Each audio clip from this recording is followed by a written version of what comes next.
my brother, not my sister, but it's me, oh Lord, standing in the need of prayer. Not my brother, not my sister, but it's me, oh Lord, standing in the need of prayer. It's me, oh Lord, standing in the need of prayer. It's me, oh Lord, standing in the need of prayer. Not my preacher, not the deacon, but it's me, oh Lord, standing in the need of prayer. Not the preacher, not the deacon, but it's me, oh Lord, standing in the need of prayer. It's me, oh Lord, standing in the need of prayer. It's me, oh Lord, standing in the need of prayer. Not my father, not my mother, but it's me, oh Lord, standing in the need of prayer. Not my father, not my mother, but it's me, oh Lord, standing in the need of prayer. It's me, oh Lord, standing in the need of prayer. It's me, oh Lord, standing in the need of prayer. Not the stranger, not my neighbor, but it's me, oh Lord, standing in the need of prayer. Not the stranger, not my neighbor, but it's me, oh Lord, standing in the need of prayer. It's me, oh Lord, standing in the need of prayer. It's me, oh Lord, standing in the need of prayer.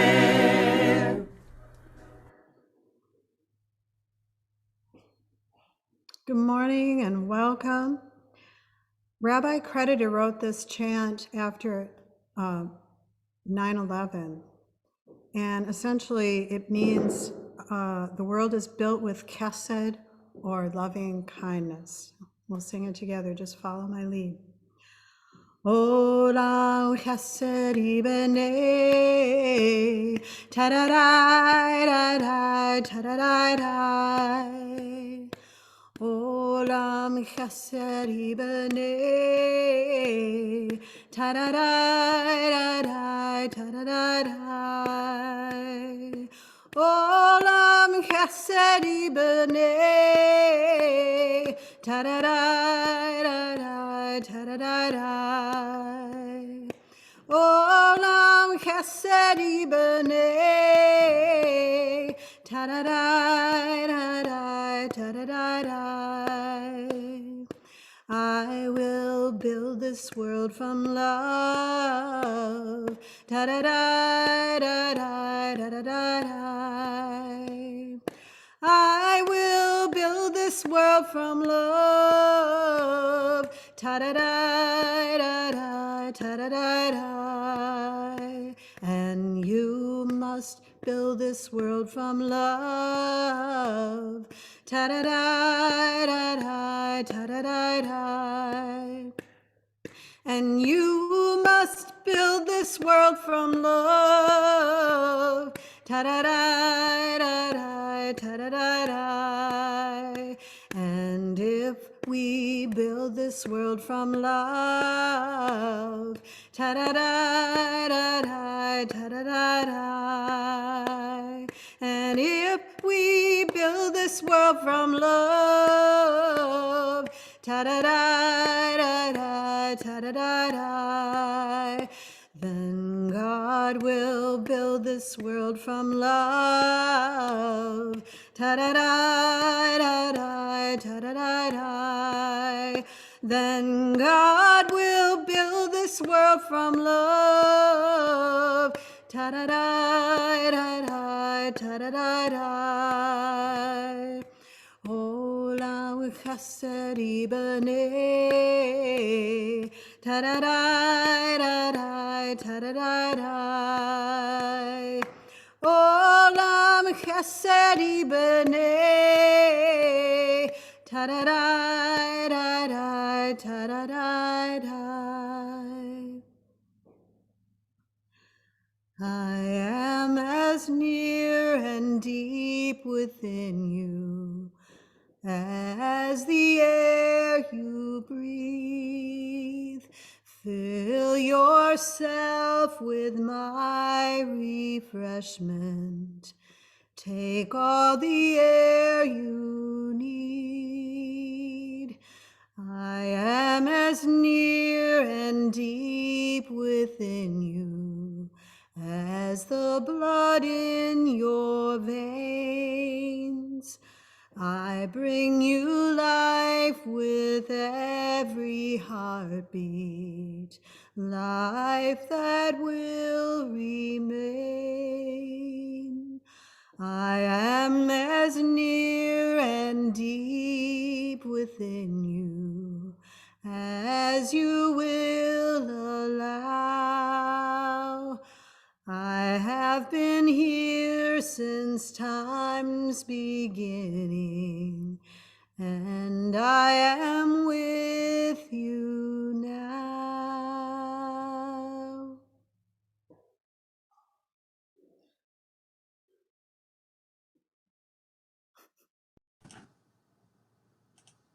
Good morning, and welcome everyone to White Bear Unitarian Universalist Church. I'm Kathy Sedro, she, her, serving on your board of directors. Service participants today include Reverend Sarah Goodman, Amy Peterson-Derrick, and Victoria Safford, supported by Aaron Scott and Anna Garris. Music today is from Caouette, Polly Meyerding-Diedrich and Russell Diedrich, Mary Duncan, Barbara McAfee, the Charlotte's Web Ensemble, Kathy Dalton, and the choir directed by Dexter Cuneo. Barbara McAfee, singer and composer, has led community singing circles in the Twin Cities for many years, including at our church. In that spirit, as her music plays, we hope you'll sing along, catching the lyrics and tunes as she sings. If you prefer printed lyrics, you'll find them in the service text in the chat box. After the service today, at 11:15, plan to join us for Cyber Social Hour, a half hour of community conversation, a great way to meet friends old and new. We'll put the Zoom link in the chat box. Welcome to our church. Together we grow our souls and serve the world in love. Come in. Come into this space which we make holy by our presence. Come in with all your vulnerabilities and strengths, fears and anxieties, loves and hopes. For here you need not hide, nor pretend, nor be anything other than who you are and who you are called to be. Come into this space where we can heal and be healed, forgive and be forgiven. Come into this space where the ordinary is sanctified, the human is celebrated, the compassionate is expected. Come into this space. Together, we make it a holy space. And welcome. Kathy and Kevin Mackin will light the chalice. In this month, with the theme of becoming whole, we note that the pathway to becoming whole is not the path to perfection. And so we share this reflection. I'm not perfectly whole, and I'll never be wholly perfect. But I can be imperfectly whole, and accept that I'm wholly imperfect. As we strive to become better persons and to become our genuine selves, we choose the imperfect path, the only human path to becoming whole and holy. We light the chalice today to not only recognize our imperfections, but to celebrate them.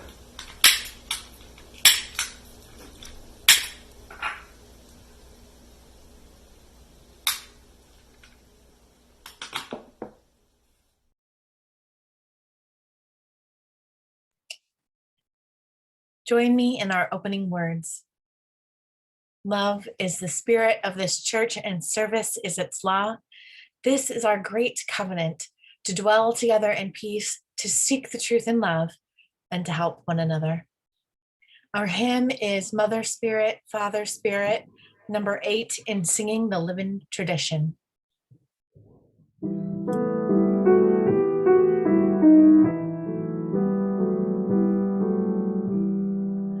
Mother Spirit, Father Spirit, where are you?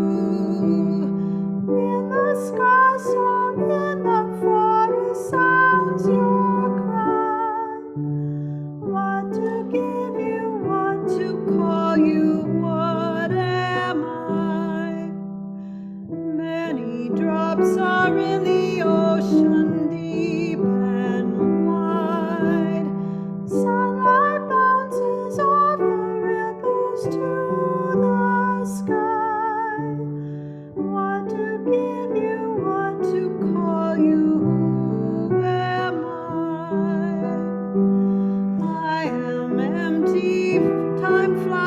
tell me what is time. Dreams eternal, fears infernal haunt my heart. Want to give you, want to call you, oh my God. Mother Spirit, Father Spirit, take our hearts.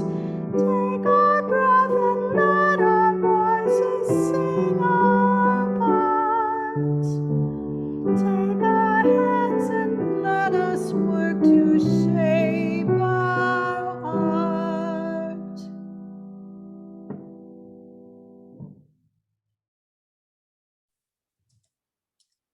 Good morning.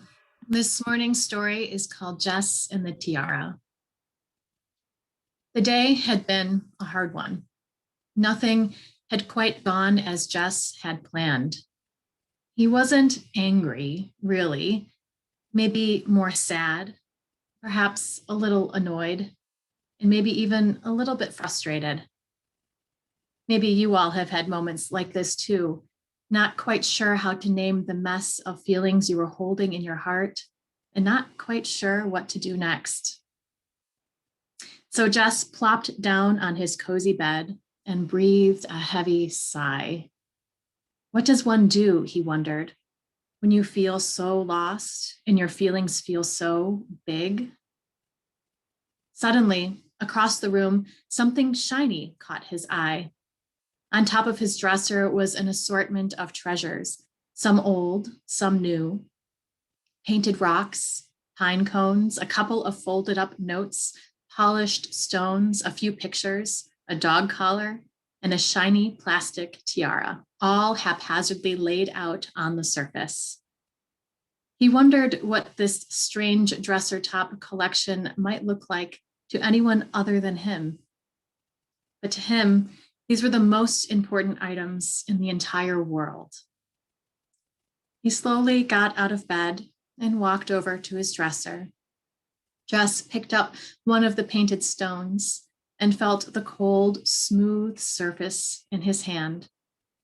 An old friend, a friend of his parents, had covered the rock in bright purples and blues and carefully painted a chalice in the middle. Here, the friend had said long ago, this one I painted just for you. How sweet, Jess thought, for someone to create such a treasure just for me. He held the stone tight and breathed in deeply. What a gift, Jess thought, to have this friend here with me now. Jess set down the stone and his hands held carefully one treasure after another.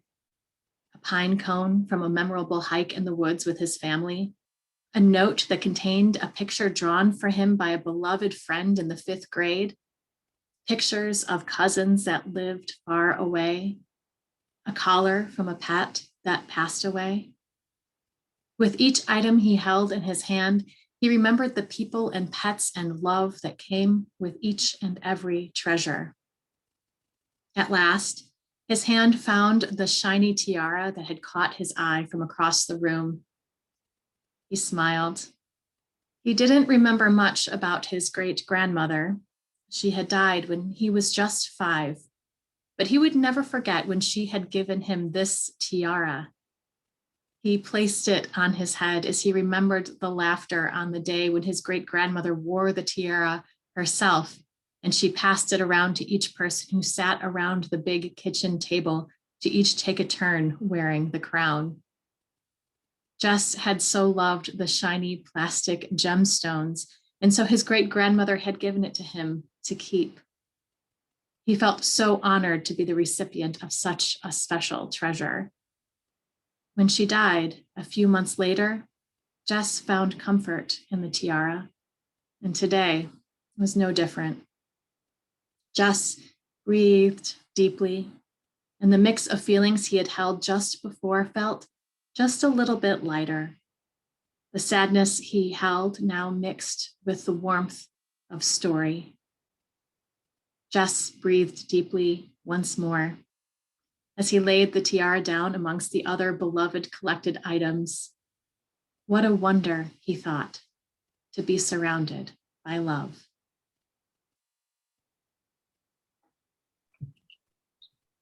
Join me in the spirit of prayer and meditation. Find a comfortable place for your body. Breathe as deeply as you are able.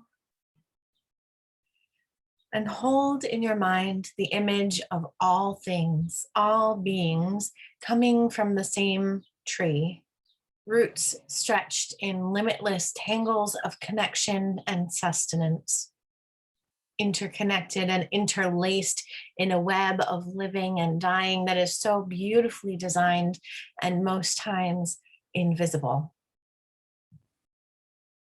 Join me in breathing.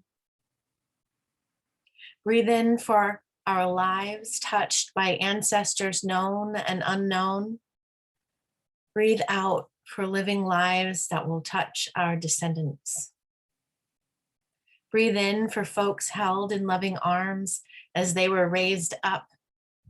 And breathe out for folks who had to make their own way too early in their lives.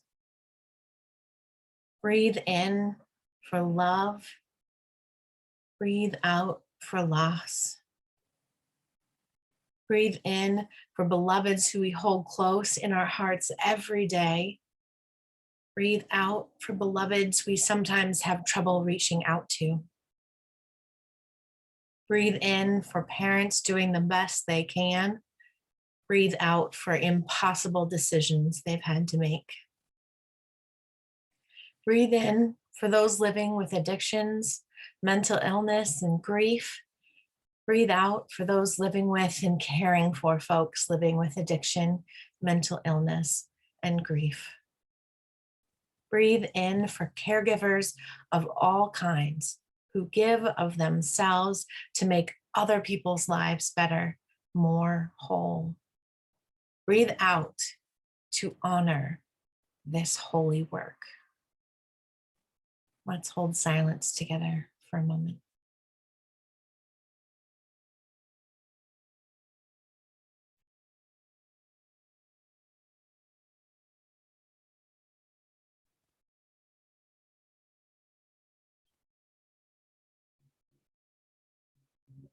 Amen. Our offering today supports the work of our congregation, programs, music, ministry, staffing, and our partnerships in the wider community. Please be generous as you are able.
Our first reading is from E. E. Cummings. I thank you, God, for most this amazing day, for the leaping greenly spirits of trees and a blue true dream of sky, and for everything which is natural, which is infinite, which is yes. I who have died am alive again today, and this is the sun's birthday. This is the birthday of life and of love and wings and of the gay, great, happening, illimitably earth.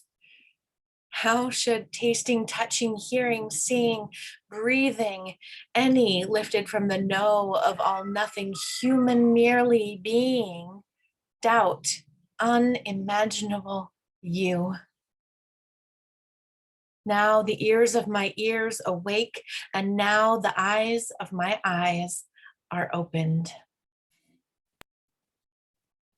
Now, now, now, now, now, now, now, now, the ears of my ears awake. Now, the ears of my ears awake. Now, the ears of my eyes awake. The eyes of my eyes. The eyes of my eyes are open. Now, the eyes of my eyes. The eyes of my eyes. The eyes of my eyes are open. Now, the eyes of my eyes. The eyes of my eyes. The eyes of my eyes are open. Now, the ears of my ears awake. Now, now, now, now, now.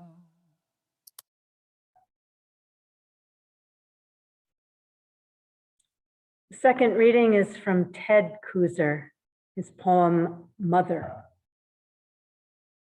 Mid-April already, and the wild plums bloom at the roadside, a lacy white against the exuberant, jubilant green of new grass and the dusty, fading black of burned-out ditches. No leaves, not yet, only the delicate star-petaled blossoms, sweet with their timeless perfume. You have been gone a month today. You've missed 3 rains and 1 night-long watch for tornadoes. I sat in the cellar from 6 to 8 while fat spring clouds went somersaulting, rumbling east. Then it poured, a storm that walked on legs of lightning, dragging its shaggy belly over the fields. The meadowlarks are back, and the finches are turning from green to gold. Those same 2 geese have come to the pond again this year, honking in over the trees and splashing down.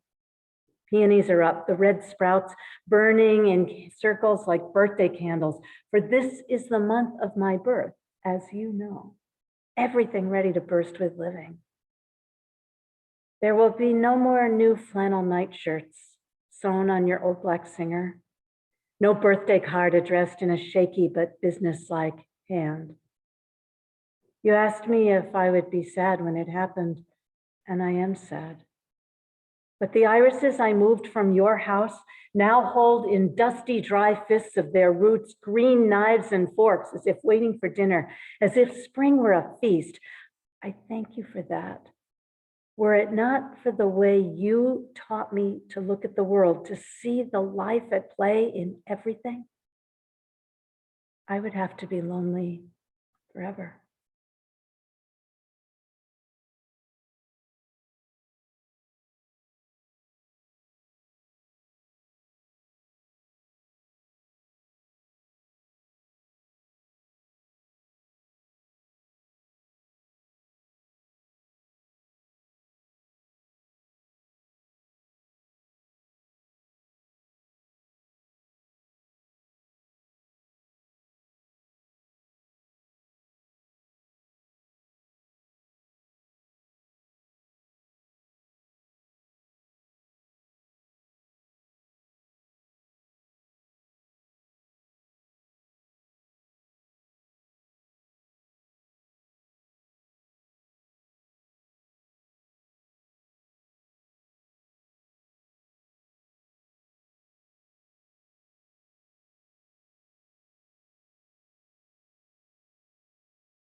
few years ago, a friend, a colleague, gave me a gift.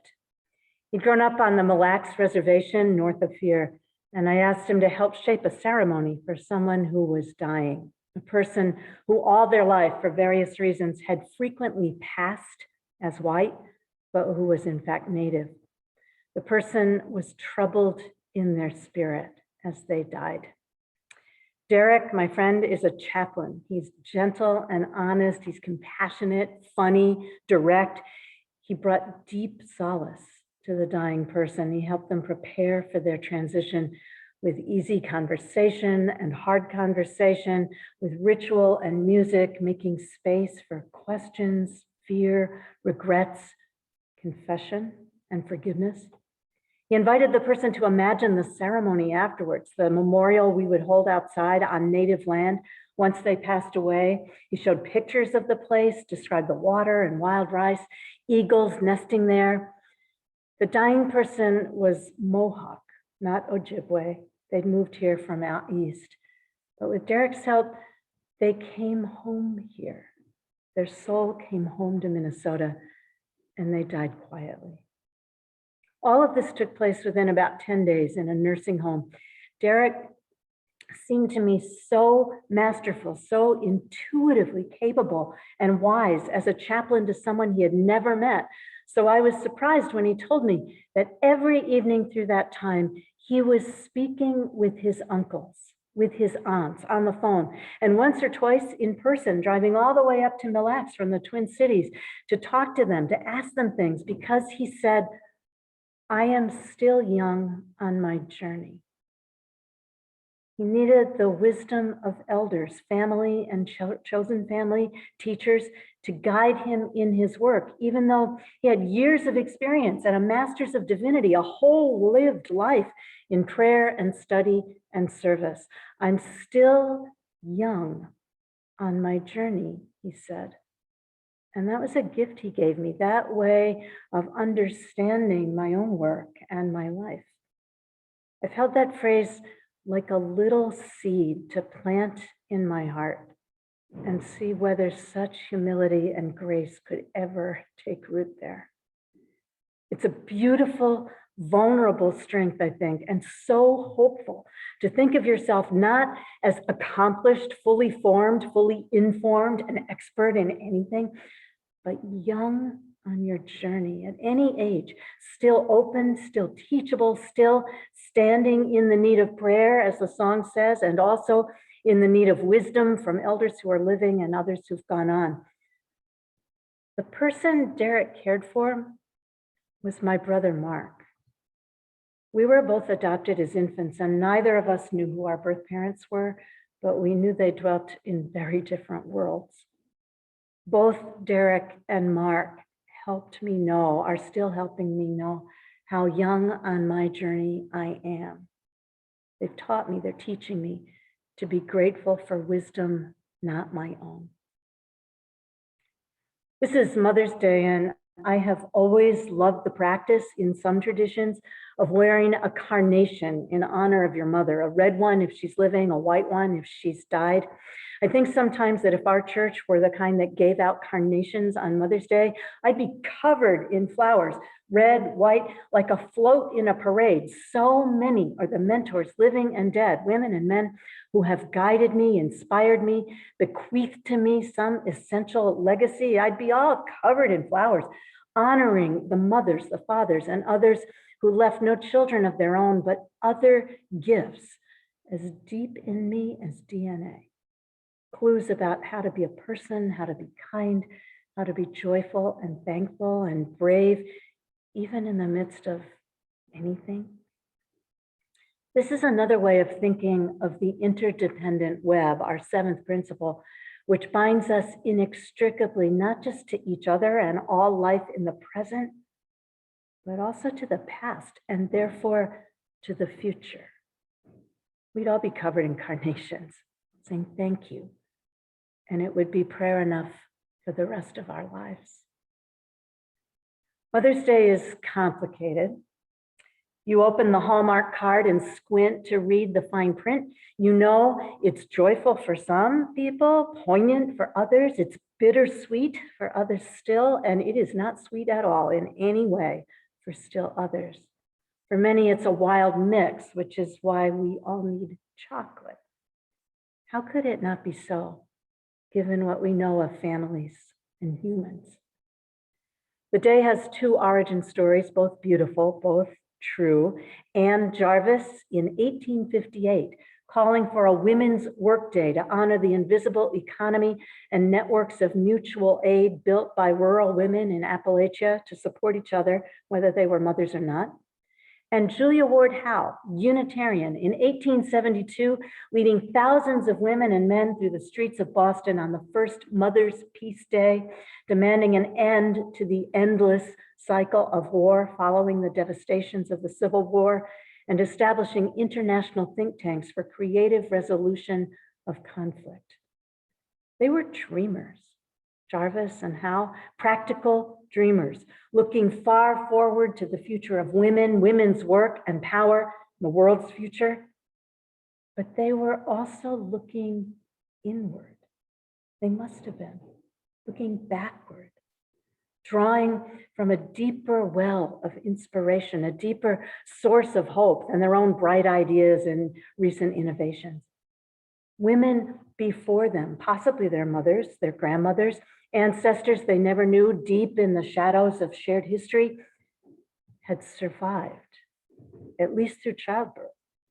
Generation after generation, they survived all manner of things and had somehow passed on a vision of dignity, of justice and freedom, women's worth, human worth. Pass this on in character and stories and legacies of struggle. Anne Jarvis, Julia Ward Howe, they didn't just appear.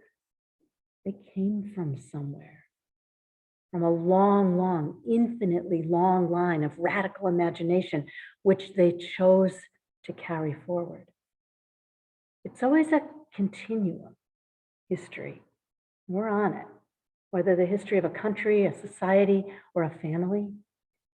Each one of us is a dot on the timeline, a leaf on the family tree, or maybe an acorn, a seed.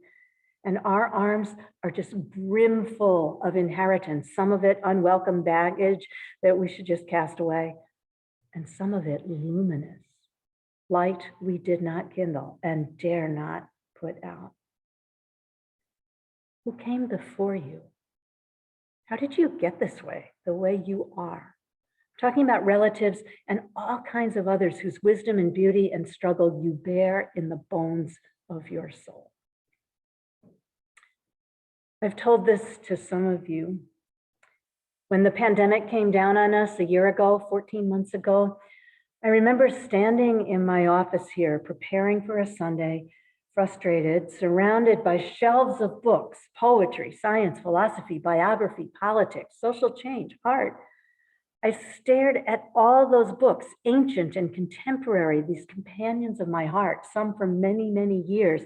And I said to them, to the books, no one was in the building, so I'm talking out loud here all the time. Said to the books, you all don't know anything. You haven't been through anything like this, a global pandemic in the midst of climate crisis, in the midst of Trump, in the midst of everything. Not a single one of you was published after 2020. You all have no idea what it means to be a human right now. Here I've been dusting you all these years, looking after you, and now you have nothing relevant to say. You all seem so naive to me now, useless, because you don't know what this is like. The books, as usual, kept quiet.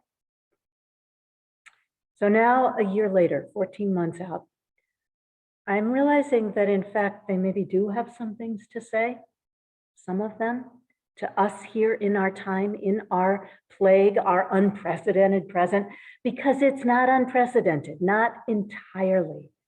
Poets have spoken before, and scientists, activists, ordinary and extraordinary dreamers have spoken before, ancient voices, newer ones, about human fear and human loss, about sickness and soul sickness and inequity and death and love and the fragile loveliness of bodies, the primal need for human touch, the sorrow of its absence.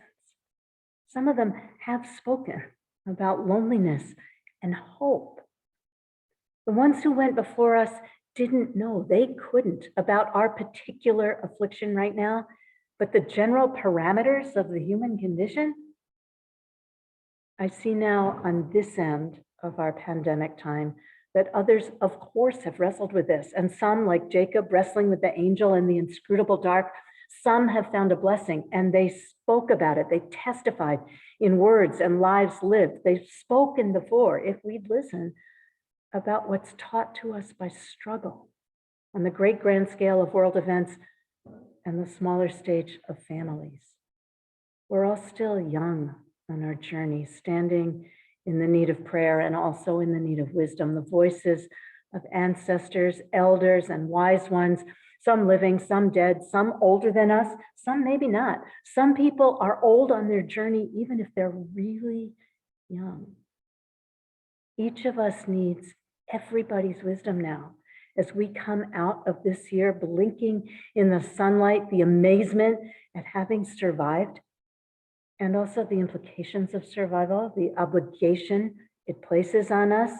It's going to take time, I think, to understand what all happened to us this year, to literally all of us. We see now we are coming through. If the only prayer you ever say is thank you, that might be prayer enough for the rest of your life. Who've been your companions, your teachers, as you've traveled on? In the streets this year, after George Floyd died, after Dante Wright died, after the verdict, after and before so many things, in the street this year, I've heard a chant in huge crowds, noisy crowds. Sometimes there would come a moment of stillness, remarkable. People breathing as one into their grief, their confusion, their rage. And then out of that silence, someone would start singing very softly at first. Ancestors watching. I know they're watching. Ancestors watching. I know. I know.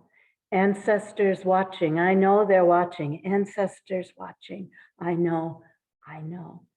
We go on, building to really loud, then dropping to a whisper. Hundreds of voices from behind their masks, people reminding each other, reminding themselves. One speaker at one protest asked at one point for only young Black men to sing the line, reminding themselves they're not alone. They're companioned now by a mighty cloud of witnesses, ancestors watching. It's an incantation for protection. It's also a summons, right? If you felt that your ancestors were watching you now, or your mother, your grandma, someone passed on whom you really respected, how would you behave? What would you show them you can do and dare and dream? If you knew your children were watching or someone else's kids, how would you behave? We're all young on this journey. We're figuring it out, what our calling is from where we stand on our timeline. Thinking about memory, as I do each year on Mother's Day and Father's Day, on all the days, about how much of what we pass from one generation to the next is verbal, it's narrative, it's story, genealogies, family history remembered in words, whether authorized versions written down in family Bibles or bootleg variations, which may be made up or may be more true and nobody knows, and everybody's arguing about it, they won't agree. But we carry other legacies, other kinds of treasure from our loved ones and our elders, in addition to words, names, dates, anecdotes. We've been given and we will pass on things that are less tangible even than memory, but which are more durable than memory. Ways of being, ways of seeing, ways of looking at the world and moving through with intention through a life. Ted Kooser writes in his poem, a kind of letter to his mother. He's telling her what's happened since she died a month before, what's happening right now that she'd be interested in.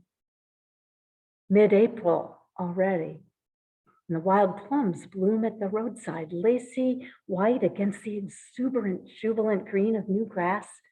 The peonies are up, everything's ready to burst with living. You've been gone a month today. You've missed 3 rains, 1 night-long watch for tornadoes. You asked me if I would be sad when it happened, when you died, and I am sad. But the irises I moved from your house to mine now hold in the dusty, dry fists of their roots green knives and forks as if spring were a feast.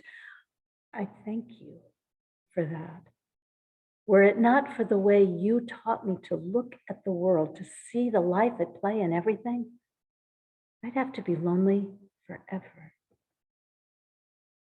So his mother may have left him stories when she died, but she also left him something else. This way of looking at seasons, of waiting for birds, noticing sky. Were it not for the way you taught me to look, I'd have to be lonely forever. And you sense that this was not a mother who didactically dragged her kid out to the yard and forced him to catalog all the plants. This was a woman in love with the living green world who couldn't help herself, who taught by example, and herself may have learned by example, how to be reverent, how to be ecstatic and awed and absolutely wide awake. Her son thanks her for that. Though it's nothing you can really teach another person. A child just puts on the habit of it when they're young, sees if they like it or not. And then the child grows and they remember and realize this way of being is rare. So they curate it, they pass it on to their children or to all kinds of people, whether they have kids or not. History is a continuum, and we're all still so young on this journey. What lives on? I think of families who gather before a memorial or a funeral, telling me about their beloved person, and I write everything down, try to gather it up, press them for more till there's a trace of a narrative there, a coherent body of memory. But their person, they're not in the room. I look at them, the grown children, the grandchildren, siblings, spouse, and it's so clear that no matter how they try, they cannot tell the whole story. They can't conjure their loved one. That person lives on not in their telling so much as in their living, in their faces, their voices, their choices. This is the eternal legacy, the unspoken memories that began long before this particular person was born and will continue far, far into the future by grace and by their will, what they pass on purpose. Our theme this month is wholeness, practice of breaking open. So good in the spring. So I'll tell you one more thing, a thing that is breaking me open these days. This year, unexpectedly, after a lifetime of believing I would never know who my birth parents were, never know their names, I was given their names. Strangers suddenly sent stories, timelines, pictures, records, people who don't know each other, who live in different parts of the country, who don't know me at all. Voices on the phone of relatives I do not know have helped me piece together, make more whole, fragments and shards that I never thought I'd hold. Like most adoption stories, mine is full of secrets and shadows and sadness and shame, and also tenderness. The more you learn about your family, anybody, you realize that redemption and forgiveness are the work of the living, sorting out what to pass on. So one picture sent to me is a black and white photo. It's of my father's hands, just that. The hands of a young man who, as far as I know, never knew I existed. And I look at that picture, and they are my own hands. Then last week, I saw another picture, also black and white, of someone not yet born, a sonogram of a tiny human who is coming toward our family now. And in the frame so clearly is their tiny hand, their fist. And look at that. And my hand is in there too. After all these years, I'm still young on my journey, still figuring out what it means to be a descendant, which is an important thing, and what it means to be an ancestor in training, which is an important thing. What it means to be a child of several people, it turns out, and a parent. Mindful that the legacies we carry are not always legacies of blood and bone, but wisdom. Who even are our relatives, and who isn't in the end? If nothing else this year, we've learned that everybody's connected intimately. Who's taught you? Who's still teaching you, whether they're alive or dead, what it means to be a person in this world, what it means to be hopeful and brave and humble?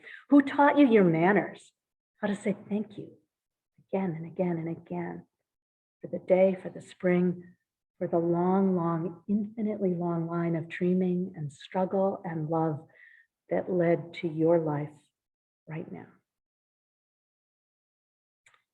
In just a moment, we'll hear Carol sing the words of Esai Barnwell, and I hope you'll sing along. Esai wrote, "For each child that's born, a morning star rises. It sings to the universe who we are. We are our grandmother's prayers. We are our grandfather's dreamings. We are the breath of our ancestors. We are the spirit of God. We're mothers of courage. We're fathers of time, daughters of dust, sons of great visions, sisters of mercy, brothers of love. We're lovers of life, the builders of nations. We're seekers of truth, keepers of faith, makers of peace, the wisdom of ages. You are your grandmother's prayers. You are your grandfather's dreamings. We are the breath of our ancestors. We are the spirit of God." Amen. The words to that hymn are in the green hymnal. They're number 1051.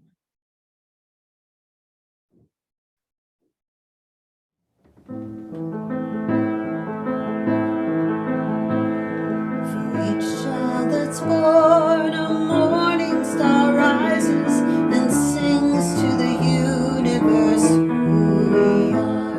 For each child that's born, a morning star rises and sings to the universe who we are.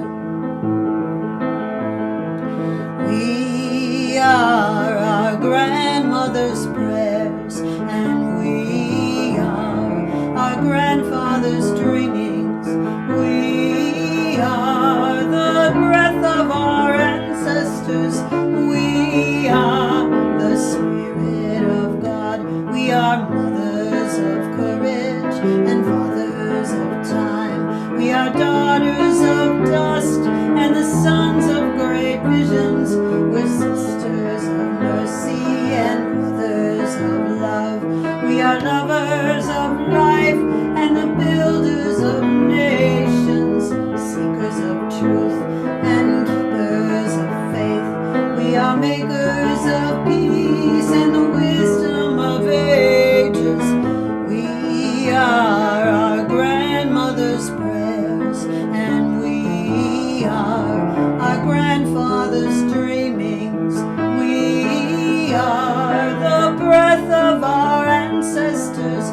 We are the spirit of God. We are mothers of courage and fathers of time. We are daughters of dust and the sons of great visions, sisters of mercy and brothers of love. We are lovers of life and the builders of nations, seekers of truth and keepers of faith. We are makers of peace and the wisdom of ages. We are our